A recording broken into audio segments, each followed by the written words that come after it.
As the old saying goes, there's a thin line between love and hate, and nowhere is that more true than in the relationship between Roman Reigns and WWE Universe. A man who was gifted beyond all measure, with looks, with natural talent, with aura, and with luscious long dark hair. He seemed destined for greatness, and to all, it seemed almost certain that he would achieve that. And he did. But the road to greatness wasn't as smooth as the ones before him. There were trials, there were tribulations, and ultimately triumph. But that's the thing about professional wrestling. It takes you on an unpredictable journey, similar to the journey of life. So sit tight and relax as we explore the story of Roman Reigns and the thin line between love, hate, and wrestling. Roman Reigns was born Leati Joseph Anoa'i on the 25th of May 1985 in Pensacola, Florida, and he was destined for greatness before he even took his first step. He came from the legendary Anoa'i family, a bloodline of warriors who ruled the world of professional wrestling. From the Wild Samoans to Yokozuna and from Rikishi to The Rock, wrestling wasn't just a career in the Anoa'i household, it was a lifestyle. Yet for young Joe, the dream wasn't in the ring. It was on the field, the football field to be precise. Football was his first love. He was a quiet leader, a powerhouse on defense, and a man who carried both discipline and pride in every play. At Georgia Tech, he became a standout, earning respect for his intensity and calm command. But life, just like the game he loved, can be unpredictable. After college, Joe's NFL dreams came within reach. Short stints with several teams, but fate had other plans. Some health setbacks and cuts from rosters left him searching for purpose once again. And it was in that uncertainty that something deeper began to stir. The same blood that ran through generations of fighters before him, the same fire that built the Anoa'i legacy. Joe realized that maybe his path wasn't on the field, or maybe it was in the ring. And in 2010, he signed with WWE's developmental territory, FCW. No crowd, no spotlight, and no hype. Just a man with a famous last name and something to prove. They called him Roman Reigns. And behind that quiet confidence was the calm before the storm. On November 18, 2012, Survivor Series, the balance of power in WWE shifted forever. 3 men, Seth Rollins, Dean Ambrose, my fave, and of course Roman Reigns, crashed through the crowd like ghosts of vengeance and made their first mark in a big way. They interrupted a WWE Championship match between CM Punk and Ryback, and they called themselves The Shield. No flashy pyro, no entrance music, just impact. And in minutes, they'd already left their mark. And in the main event, no doubt. They called themselves the Hounds of Justice, but they were more than that. They were executioners of change. 3 young, extremely hungry talents, each with something to prove. And each of them brought something to the table. Seth Rollins was the architect. Dean Ambrose, my favorite, was the unpredictable wild card. And Roman Reigns was the silent powerhouse. They were different, but they shined. They coexisted perfectly, and they were a perfectly well-balanced machine. The team chemistry was off the charts, and everyone watching knew that they were watching something great unfold. It was only a matter of time. In the early months, the Shield were untouchable. Match after match, victory after victory, no one could stop them. For almost 6 months, they were undefeated. Every opponent, from legends to champions, fell to their unity. And you know what? Unity was actually the best way to describe this group. They were a united front. In a matter of months, they went from mysterious invaders to the most dominant faction possibly in all of WWE history. Not too long after their debuts, they captured gold. Ambrose captured the US Championship while Rollins and Reigns took the Tag Team Championships. They didn't just win, they conquered. And suddenly the question wasn't if they'd be world champions one day, but when. In 1 year, the Shield had rewritten what a faction could be. They weren't a supporting act, they were 3 main eventers in waiting. And standing at the center of that storm was Roman Reigns. Tall, silent, handsome, and unbreakable. He wasn't the mouthpiece, but he was the presence. Every glance, every movement, every spear, it all screamed superstar. By late 2013, it was clear that Roman Reigns was the chosen one. CM Punk would later reveal that Vince McMahon had already seen him as the future. And Daniel Bryan once said the same, that Roman was always the company's favorite, that Vince McMahon had already handpicked him to be the next big thing. And they were right, because the machine was watching. And when the machine sees something that it wants, it never looks away. By mid-2014, the Shield were arguably at their highest point, but cracks began to form. The brotherhood that once felt unbreakable started to shake under the weight of ambition. Then, one chair shot changed everything. Seth Rollins betrayed his brothers. Oh my God. A moment that still feels unreal more than a decade later. And in that single moment, the faction that had dominated for over a year was gone. The empire had fallen, but its shadow would loom over WWE for the next decade. Shield made each of them stars, but most importantly, at least to the WWE machine, it made Roman Reigns a star. But now he was on his own. He no longer had the backing of his brothers. His flaws would not be easily hidden from the gorging eyes of the WWE Universe. And as history will soon show, the higher the company tried to lift him, the harder the fans would push back. When the Shield broke apart in 2014, it felt like the end of an era. But for Roman Reigns, it was supposed to be the beginning of his own dynasty. He was a powerhouse of the Shield, the silent enforcer, and he had become the chosen one, WWE's next franchise star and the heir to John Cena's throne. He had everything, the look, the power, the presence. And to the company, he was the future. But to the fans, he was something else entirely, a corporate creation, a superstar manufactured in WWE's headquarters, and not born from the hearts of fans. At best, he was a Vince McMahon wet dream. The fans wanted Daniel Bryan, and they were vocal about it. They wanted the underdog, the rebel who fought the system and won. And when WWE crowned Roman instead, it felt like the machine had chosen its next puppet. And suddenly, the Golden Boy became the villain. January 25th, 2015, the Royal Rumble, the night the crowd fully turned on Roman completely. From the beginning to the end of the match, the fans cheered and chanted for Daniel Bryan, and once their beloved underdog was eliminated, the fans saw red from there forward. Even The Rock's surprise return couldn't save him from the storm of rejection. I mean, look at The Rock's face. See the disbelief. Even he couldn't understand the rejection. It was deep, and the fans couldn't forget about this, and they wouldn't forget about it for years to come. Cue Bray Wyatt's theme. He won't see the sun again for years to come. He's broken up. Anyway, and worse still, Roman never changed. While Seth Rollins reinvented himself as the architect, and Dean Ambrose transformed into an even more problematic lunatic, Roman remained frozen in time. The same gear, the same theme, and the same attitude. The Shield had evolved, but Roman was still stuck in its shadow. Like Triple H once said, you either adapt or perish. Roman hadn't adapted, so he was on the road to perishing. To make matters even worse, his charisma, his mic skills, they weren't polished yet. He wasn't a charismatic talker, he had never been, and WWE didn't let him be himself. They didn't let him be Mr. Cool, Calm and Composed, which was what got him over in the first place in the Shield. They wanted him to smell like Cena, to stand tall like Hogan, and to fight like The Rock. But Roman wasn't any of them. He was trying to be what they wanted, not who he was. And the crowd saw through it. Every forced promo, every scripted line, every heroic pose. They didn't hate Roman. They hated the idea that WWE was trying to make them love him. And if there's one thing that fans hate, it's inorganic love. But through it all, Roman never stopped fighting. At WrestleMania 31, he proved that he belonged in that ring. He took punishment from Brock Lesnar, bleeding and fighting back.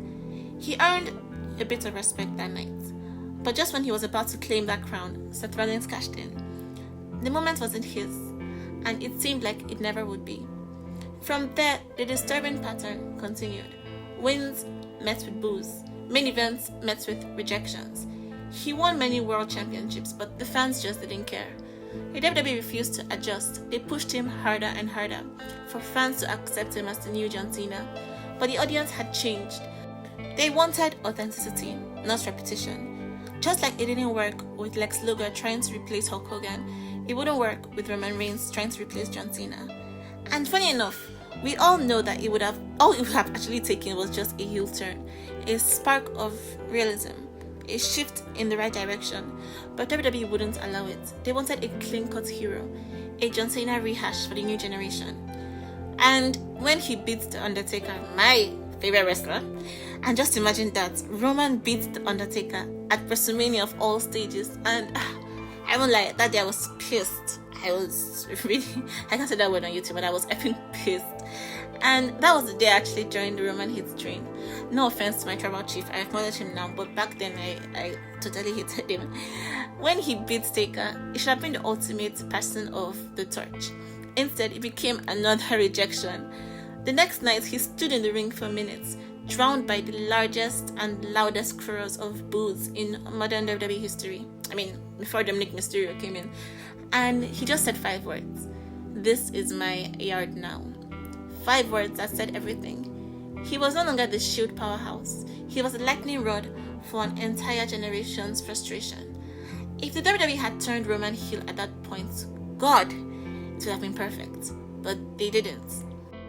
The WWE seemed to halt his push a bit after the Undertaker win, and by halting, I mean he briefly went into the upper mid-card scene, and he had a few less high-profile feuds, and he had a high-profile Shield reunion, and he also beat John Cena. So yes, they definitely halted his push. But one admirable thing about Roman, through it all, he never broke. Night after night, city after city, he walked through the boos, the jeers, the hate, but he kept showing up. Because deep down, Roman knew something that we didn't know then. That greatness didn't come from being loved. It comes from being undeniable. But the next chapter of this journey wouldn't be about championships or main events or crowd reactions. It would be about survival. As the man behind the character faced his toughest opponent yet. By 2018, Roman Reigns had seen it all. The boos, the backlash, the main events.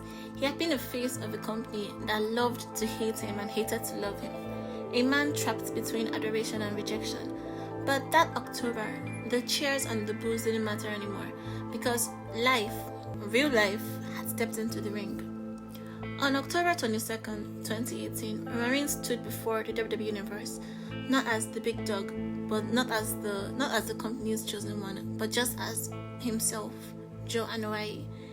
With trembling honesty, he told the world that his leukemia, which had been in remission years before, had suddenly returned.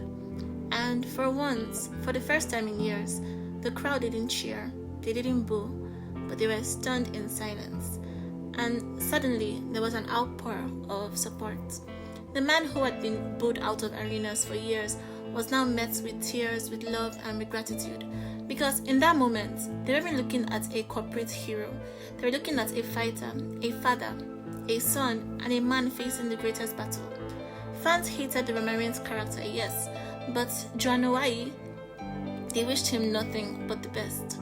And for months, Roman disappeared from our screens.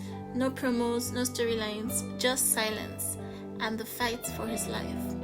And then, on February 25th, 2019, he came back. He stood in the same ring where he'd broken so many hearts months earlier, and he told the world that his leukemia was in remission. And for the first time in years, WWE Universe didn't boo him. They cheered. They really cheered. They celebrated. Because this wasn't just about a gimmick or a push. It was about resilience. It was about life. Roman's realness had finally broken through the wall that the company had built around him. He wasn't the machine's chosen one anymore. He was his own. But fate wasn't done testing him yet.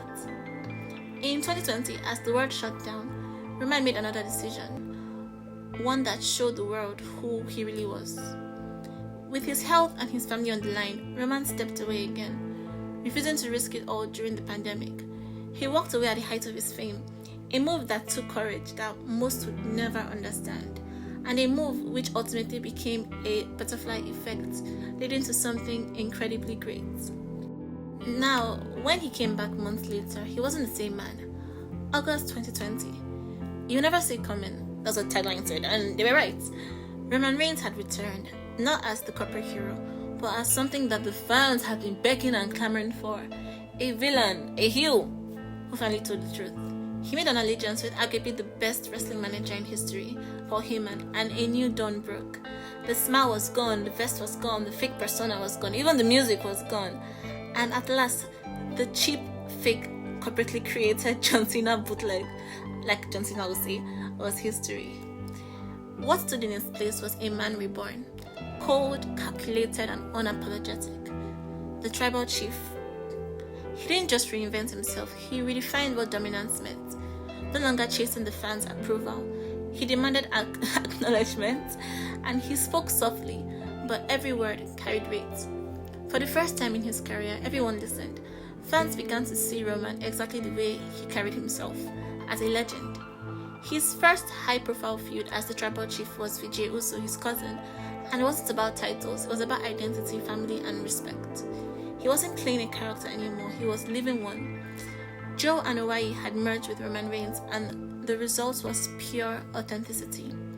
The man once booed for being the company's puppet was now praised for being its most powerful performer and the best storyteller in the company. His wrestling improved, his promos improved, his aura shot up by 1,000,000%, and he was just amazing. The fans who once rejected him now chanted his name, and they now acknowledged him. And maybe that's the irony of it all. The hate, the pain, and the struggle. They forged the version of Roman Reigns that people always wanted. The line between love and hate had blurred completely, and finally, he had become everything. The hero, the villain, the king. Because when Roman Reigns finally stopped trying to be what the WWE Mission wanted, he became what he was always meant to be, a legend. Now, to wrap this up, August 30th, 2020, Payback. Roman reclaimed the Universal Championship and began a dominant reign. And when I say dominant, I mean dominant. His power shone through, and akin to his character as the tribal chief, it was all about power. Pure, unfiltered power. He wasn't smiling for the cameras anymore. He wasn't raising hands for approval. He wasn't trying to be the next John Cena. He was done asking for respect. And now he demanded acknowledgement. And acknowledge him we did, acknowledge my tribal chief.